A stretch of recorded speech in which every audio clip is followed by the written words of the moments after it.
ऐताली pizza बनाने की आसान तरकीब उर्दू में। ऐताली पिज़्ज़ा बनाने का तरीका।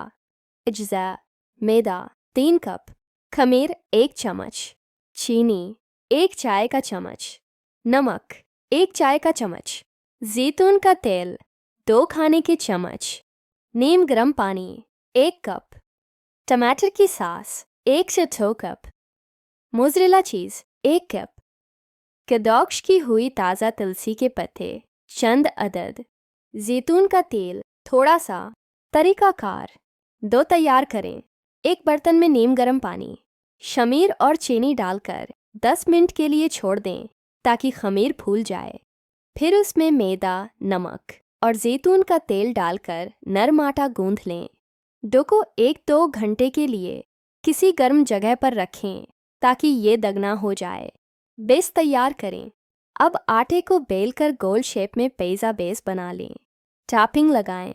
बेस पर पहले टमाटर सॉस लगाएं, फिर मोज़रेला चीज़ छिड़कें और ऊपर से तुलसी के पत्ते रखें।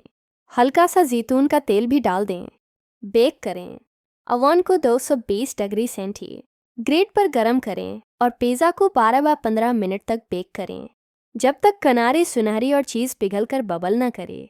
पेश करें। गर्म गर्म काट कर शुरू करें। वीडियो देखने का शुक्रिया। अब जल्दी से लाइक कर दो वरना यूट्यूब खुद आकर आपके मोबाइल से लाइक कर देगा। सब्सक्राइब भी मार दो और बेल दबा दो ताकि हर नई वीडियो आपके फोन को जगा दे। अगली वीडियो तक हंसते रहें, मुस्कुराते रहें। अल्लाह हाफिज।